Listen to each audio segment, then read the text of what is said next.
The sun was just a thin orange line behind the mountains when he finally got the last boy to sleep. Jesse stood in the doorway of the small bedroom, listening to the soft, even breaths of his 3 sons. The quiet was heavy. It was the only time of day he wasn't moving, wasn't fixing, wasn't worrying.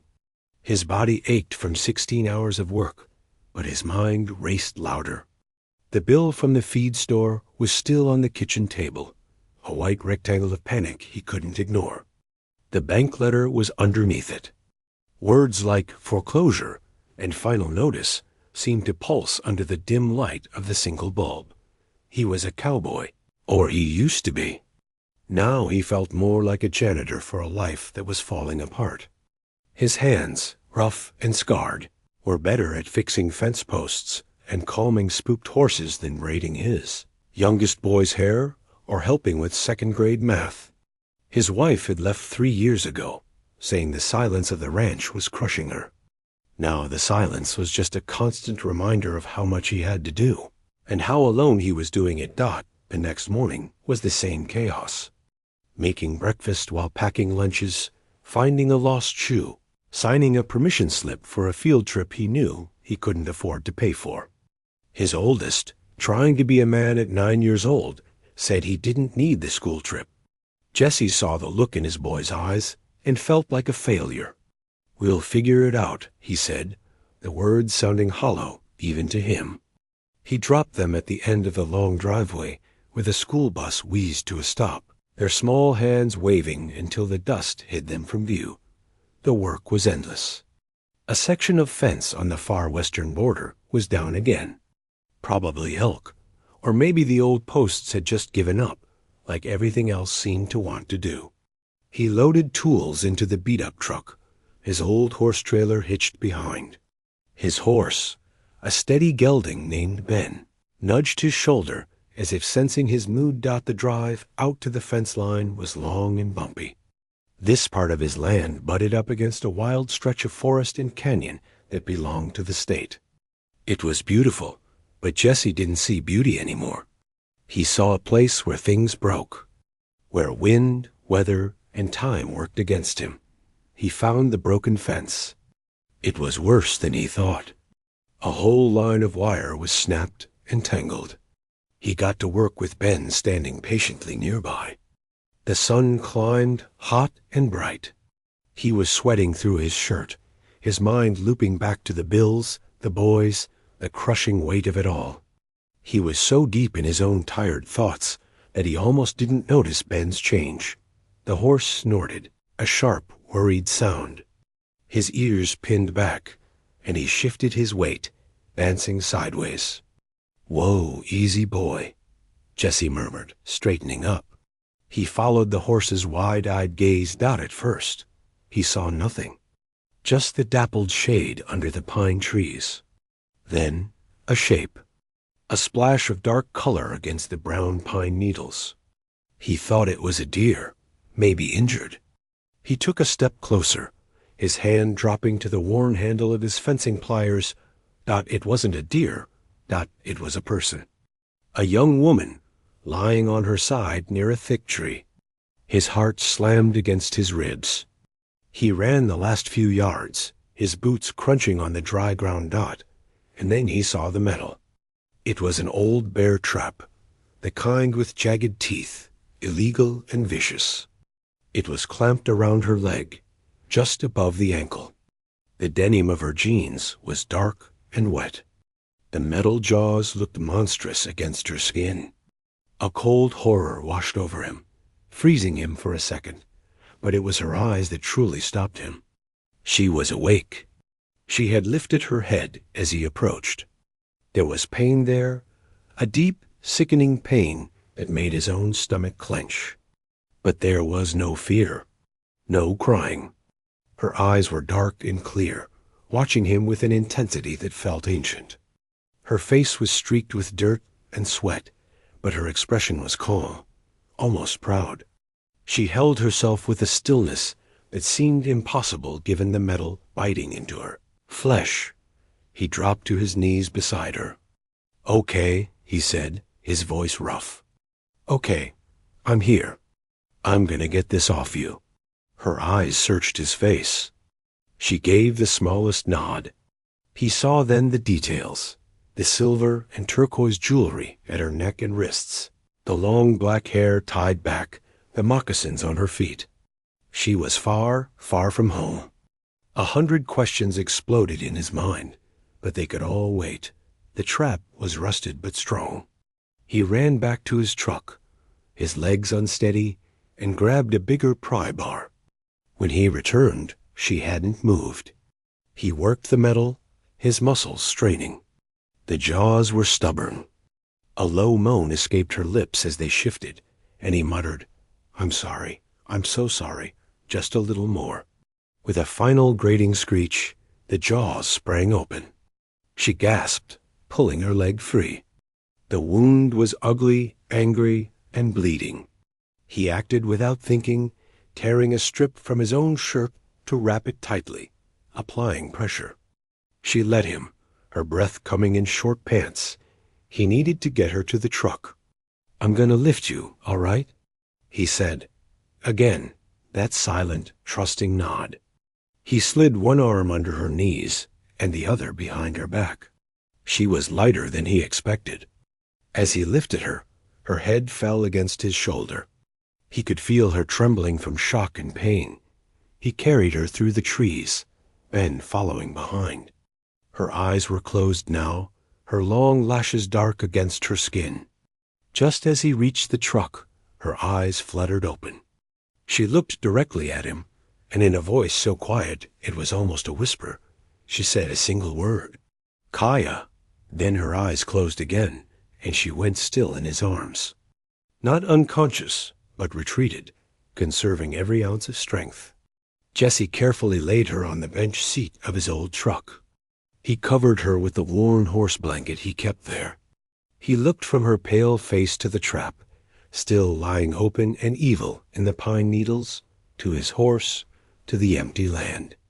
The loneliness of his morning was gone, replaced by a storm of urgency and mystery.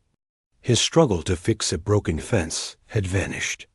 Now he had to get this stranger, this Kaya, to safety. His worn-out truck, usually a symbol of his failing ranch, was now an ambulance. He turned the key, the engine rattling to life, and aimed it back toward home, toward his 3 waiting boys, and into a future that had just become completely unknown. The old truck bounced down the ranch road, each jolt making the woman, Kaya, tense beside him. Jesse kept his eyes on the ruts, his hands tight on the wheel. Every few seconds he'd glance over. She was awake, staring out the windshield, her jaw set hard against the pane. He didn't know what to say. "Hang on," he mumbled. "Almost there." The words felt useless. His ranch house wasn't much. A box of faded wood and a sagging porch.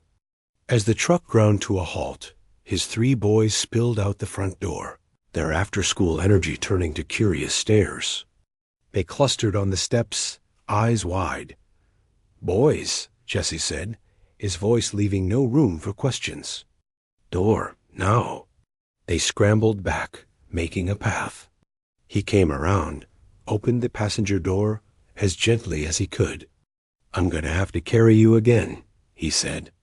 She gave a small nod, that same quiet acceptance. He lifted her, and her arm went around his shoulders for balance.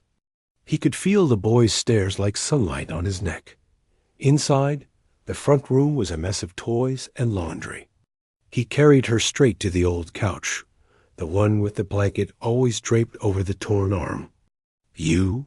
he said to his oldest, who was trying to look brave. "My kit." The green metal box from the bathroom. The boy ran off. To the middle one, he said, "Clean towels, now." The youngest, just 5, stood frozen, his thumb in his mouth, watching the stranger. Jesse knelt on the worn carpet. "I need to see the wound," he told Kaya. "I need to clean it." Her dark eyes held his for a long moment. Then she looked down at her leg and gave a single. Slow nod. Permission Dot he used his pocket knife to carefully cut away the denim around the torn, bloody skin. The gashes were deep, purple, and angry. His stomach turned, but he kept his hands steady. His oldest returned with the metal box. It was meant for fixing up the boy's scraped knees, not this. He poured antiseptic on a clean cloth. "This is gonna sting," he warned. When he pressed the cloth to the wound, her whole body went rigid. A sharp breath hissed through her teeth, but she made no other sound. Not a cry, not a whimper. She just stared at a point on the far wall, her breathing controlled and even. The boys watched, silent and scared. Jesse cleaned as best he could, wrapped the leg in gauze and bandages from the box. It wasn't professional, but it was clean and tight. "Thank you," she said, her voice low but clear. It was the first time she'd spoken since saying her name. The boys jumped a little at the sound. She was exhausted. Jesse could see it. The pain and the shock were pulling her under. He helped her lie back on the cushions, propping her leg on a pillow. Her eyes closed. The boys hadn't moved. They were a half-circle of curiosity and worry. "Who is she, Dad?" The middle one whispered. "Her name is Kaya," Jesse said. "She's hurt. We're helping." It was all the explanation he had. "Now, go on.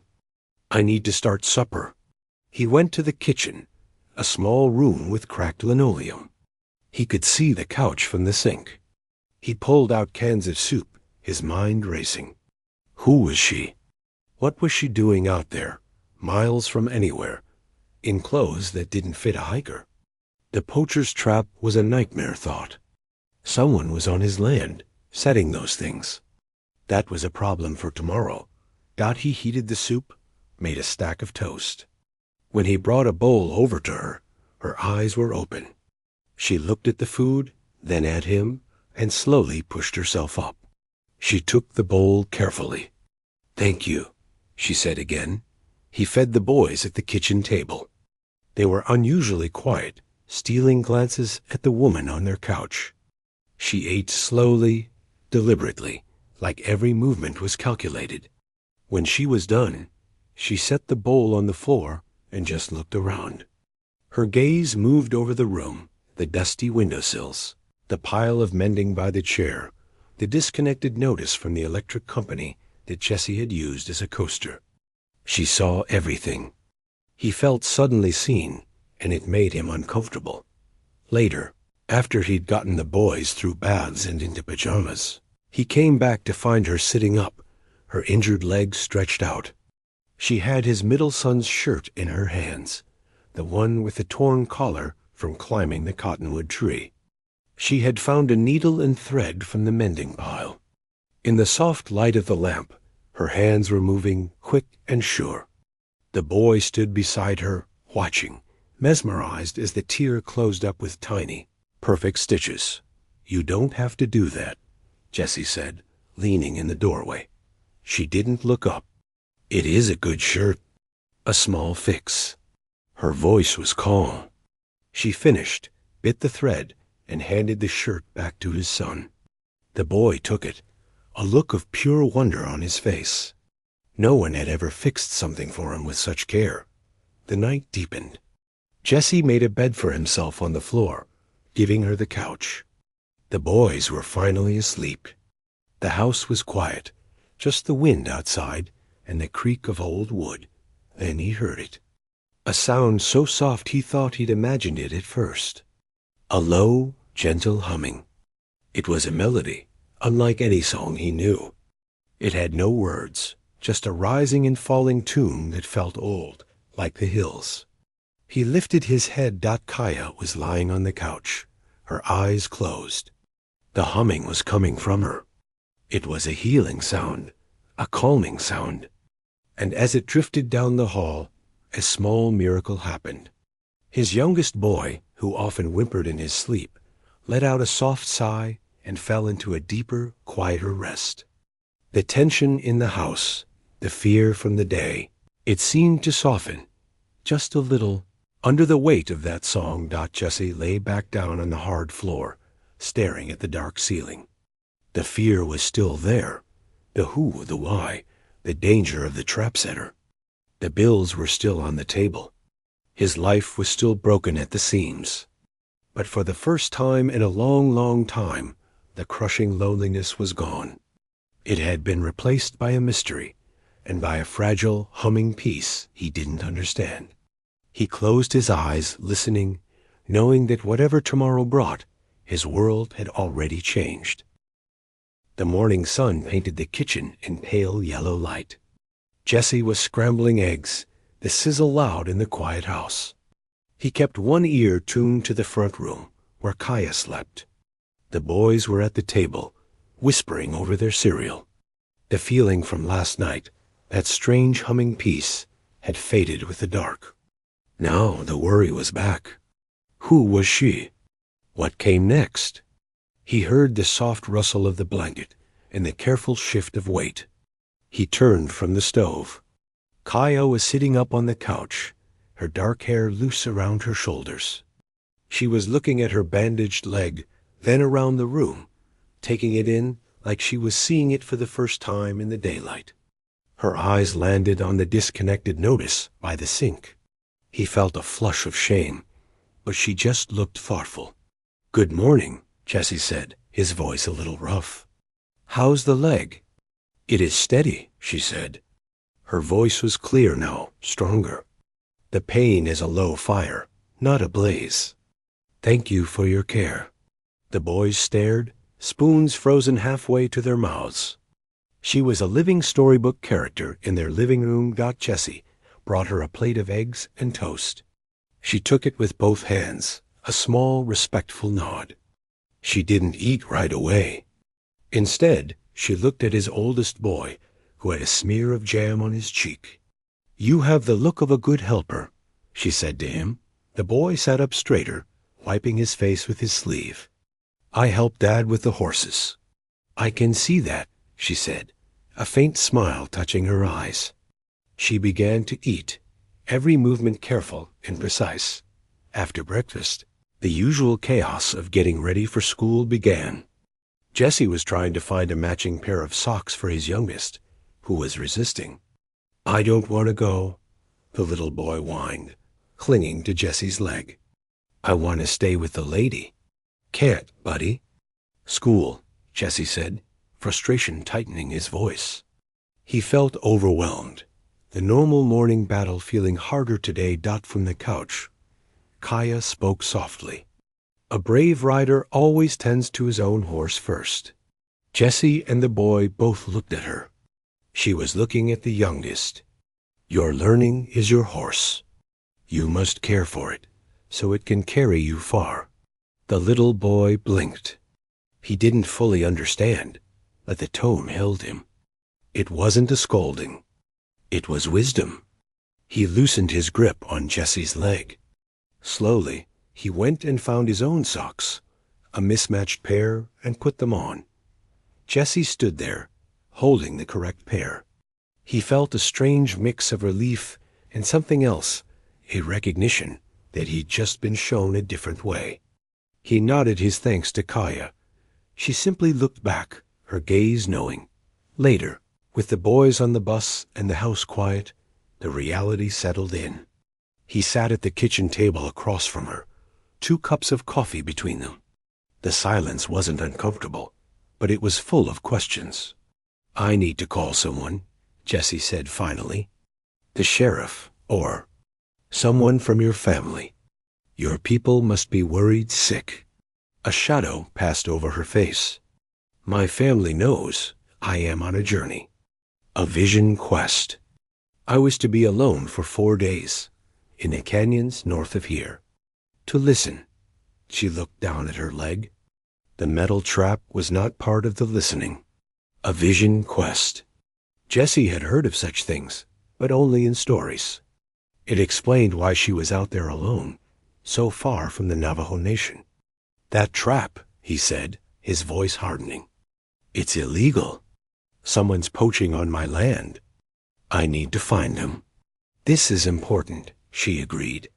"But the man who sets such traps, his spirit is troubled and loud. He will be found by his own noise. She paused, sipping the coffee. Your spirit is quiet and tired. The words hit him right in the chest. She saw it. She saw the exhaustion he carried in his bones, the worry that was his constant shadow. He looked away, out the window at his dusty yard. Ranch is a hard life, he muttered. It is a good life, she corrected gently. I see it. Your sons' hearts are strong. The land here speaks, even if you are too tired to hear it. Before he could answer, a sound cut through the morning. Not the usual wind or a distant cow. It was the smooth, powerful purr of a vehicle coming fast down his long driveway. Dust plumed behind it. It was a large, black SUV, too clean, too new for this place. Jesse's stomach dropped. He stood up. Kaya's posture shifted too. She straightened her shoulders, the pain in her leg forgotten for a moment.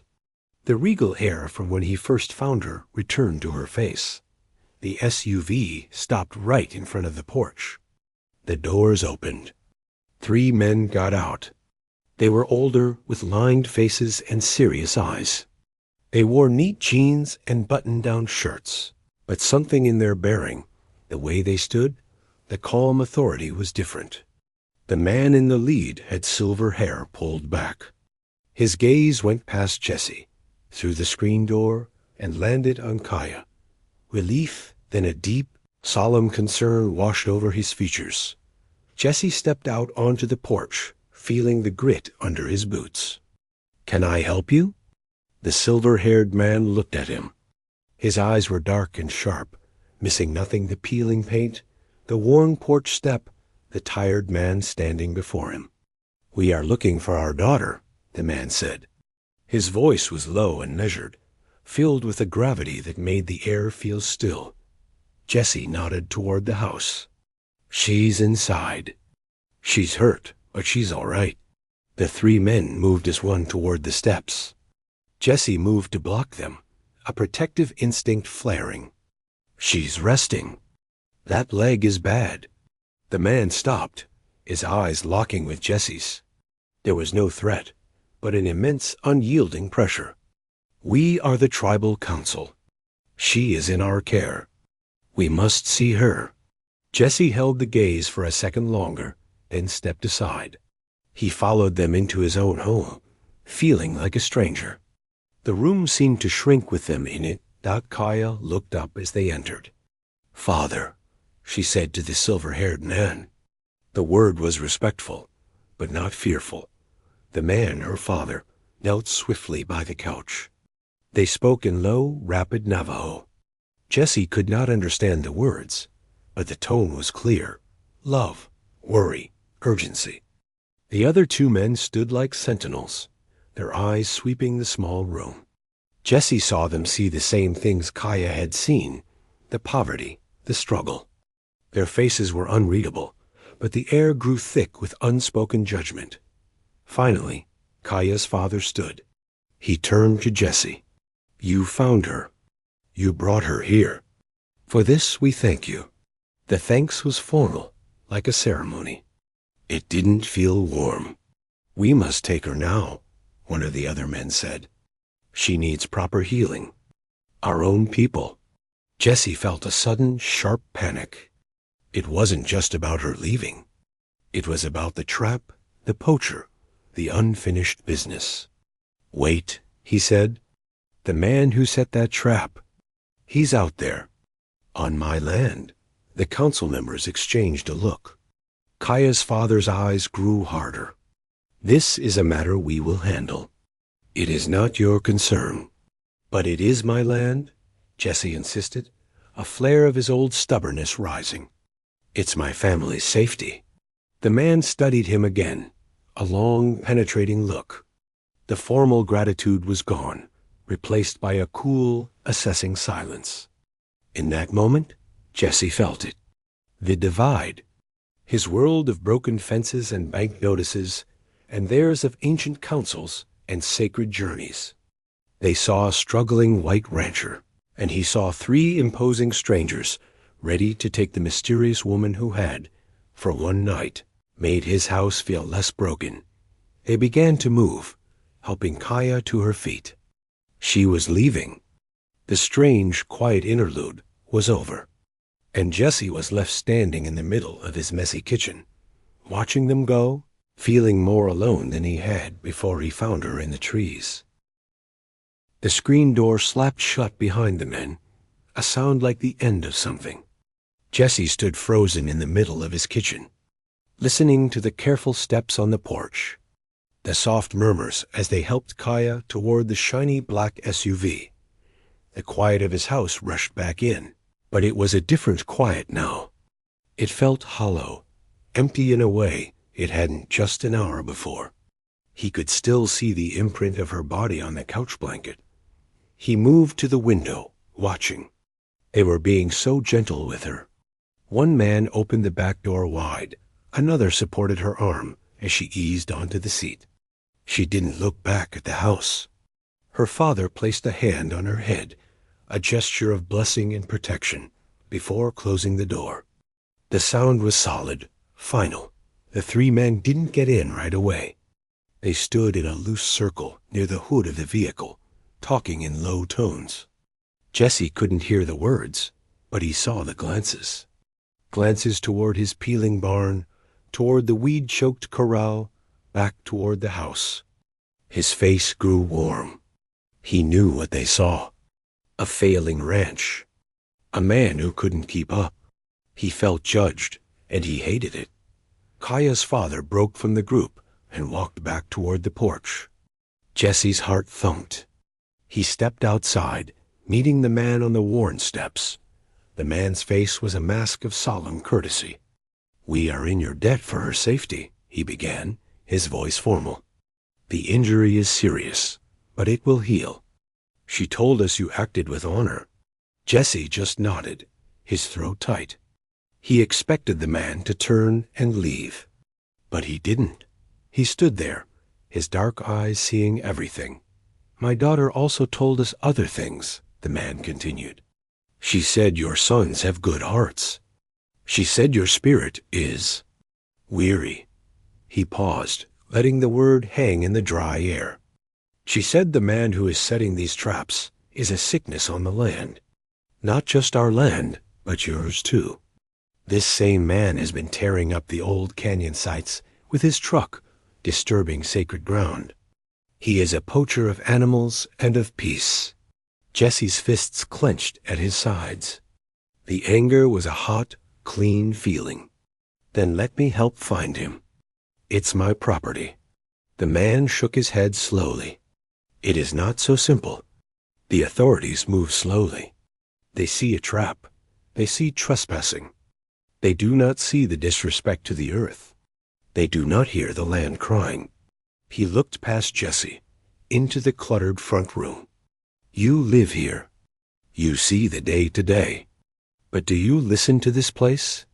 The question threw Jesse. He thought of the land as something to fight, the drought, the cold, the bills it couldn't pay. Listening wasn't part of it. "Our lands border each other," the man said. "The poacher moves between them. He uses your access roads. He hides in your draws. We need eyes here. Trustworthy eyes." Jesse let out a short, bitter laugh. "You don't know me. How do you know I'm trustworthy?" "My daughter's life was in your hands," the man said, his tone sharpening. "You did not call the sheriff first, who would have brought noise and confusion. You brought her here. You cleaned her wound. You gave her shelter. She saw your home, your sons.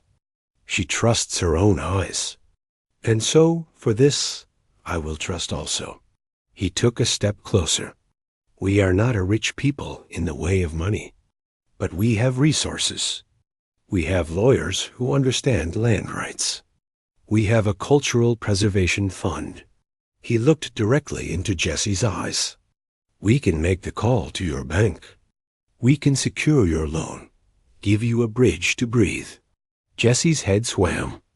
The words "secure your loan" echoed, too good to be true. This was the lifeline he'd been drowning for. But he'd been around long enough to know nothing was free. "What's the catch?" Jesse asked, his voice rough. The man almost smiled, a faint twitch of his lips. "The catch is understanding. The catch is respect. You would become a steward, not just an owner. You and your boys would learn. You would learn the true names of the plants that grow here, which are medicine, which are food, which are storytellers. You would learn why the canyon must be quiet. You would help us protect it, not just from this poacher, but from others who may come. In return, you keep your home. You save your son's heritage." Jesse stared at the dusty ground between his boots. A steward. It sounded like more work, another responsibility on his already breaking back. But then he thought of Kaya's calm voice last night, the way his youngest boy had listened to her. He thought of the humming that had filled the house. It wasn't just about money. It was about a different way to be. A way that maybe didn't have to be so lonely. And the poacher? Jesse asked, looking up. "Together," the man said firmly. "Your knowledge of the land's roads, our knowledge of his patterns. We find him. You give testimony as the landowner. We ensure he is stopped, for good." The other two men had joined them, listening. The air was thick with the weight of the offer. It was a trade, but not of goods. It was a trade of wisdom for security, of respect for survival. I have to think," Jesse stammered. "I have to talk to my boys." "Of course," Kaya's father said. He reached into his pocket and pulled out a simple business card, plain white with a phone number engraved. "We will be at the clinic in town for 2 days, tending to her. Then we return home. Call us by then with your answer." He placed the card in Jesse's hand. The card felt heavy without another word. The three men turned and walked to the SUV. This time, they got in. The engine purred to life, a foreign sound. Jesse stood on his porch, the card pinched between his fingers, and watched them drive away, a cloud of dust swallowing them. He walked back inside. The house screamed with silence. He looked at the couch, the empty plate, the mended shirt folded neatly on the armrest. He picked up the card. It was just a number, but it felt like a crossroads. He thought about the trap's steel teeth. He thought about the bank notice. He thought about his son's face, trying to be a man at 9 years old. He thought about the word steward. The phone call would be easy to make. The promise of saving the ranch was a siren song. But the other part, the learning, the changing, that was the real work. That was the unknown territory.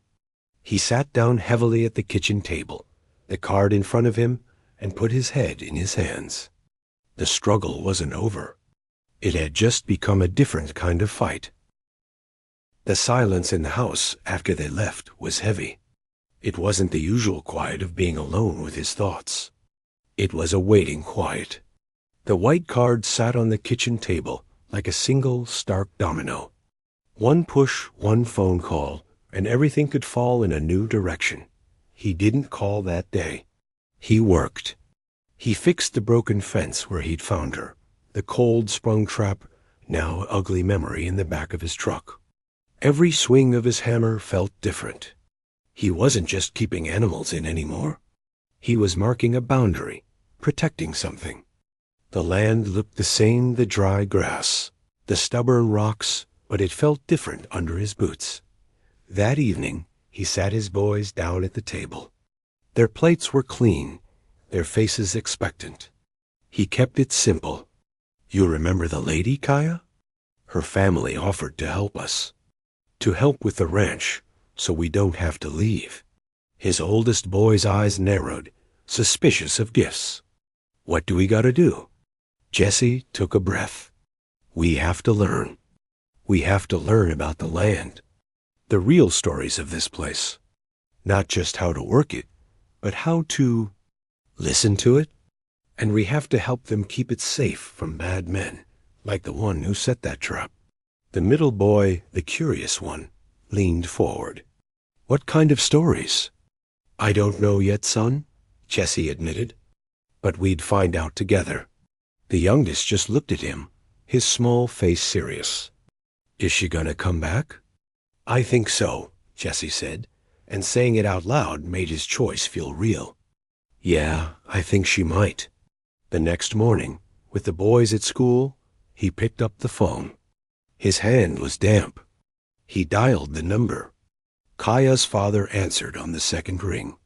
"It's Jesse Cole," he said, his voice sounding foreign to his own ears. "We are listening," the man replied. "I'm in," Jesse said. The two words seemed to echo in the quiet kitchen. "We'll learn. We'll help." There was a pause on the other end, then a sound that might have been a satisfied hum. "Good. The first lesson begins now. Go to the eastern edge of your property, where the flat land meets the first rise of the canyon. Sit there. Just sit. For 1 hour. Listen. Do not bring your phone. Do not think about your work. Just be there. We will call you tonight." It was a test. Jesse knew it. He drove out there, a place he usually just passed by, checking fence lines. He sat on a flat rock, feeling foolish. For the first 10 minutes, his mind was a riot of chores and worries. Then, slowly, the noise in his head began to quiet. He heard the wind, not as an enemy that tried the soil, but as a voice moving through the grass. He saw the way the hawks circled, not just as birds, but as part of a pattern. He felt the sun on his neck. He just sat. And for the first time in years, he wasn't fighting. He was just being. The call that night was a list of plants to identify on his land. Sage, juniper, cliff rose. Not as weeds, but as things with uses, with names. The boys joined in, turning it into a treasure hunt. A week later, a thick envelope arrived with no return address. Inside were papers from a law firm. The bank loan was being refinanced, the terms manageable.